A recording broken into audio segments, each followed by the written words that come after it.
আমি কি করে নিরামিষ বিরিয়ানি বানাই চলো তোমাদের সঙ্গে শেয়ার করে নিই।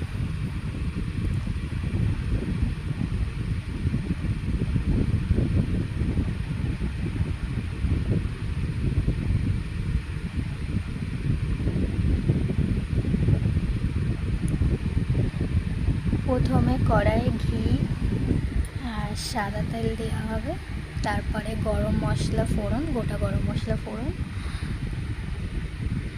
তারপরে কাজু, আমন্ড, চালমগজ, টমেটো সব পেস্ট করে রেখেছি, ওটা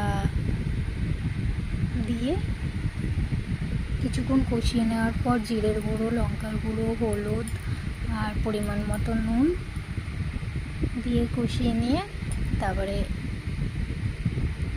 বিরিয়ানি মশলা বানিয়েছিলাম হাতে, ওটা দিয়েছি। তারপরে ভেজে রাখা পনিরগুলো দিয়ে দিলাম।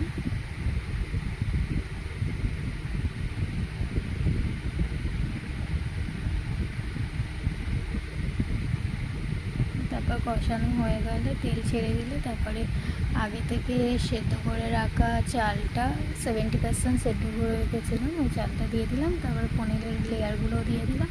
তারপর দিয়ে আবার চাল, বিরিয়ানি হাতে বানানো বিরিয়ানি মশলা দিয়ে রান্না কমপ্লিট। পনির বিরিয়ানি কেমন হয়েছে জানিও তোমরা সকলে। দেখতে তো দারুণই লাগছে, খেতেও দারুণ হয়েছিল।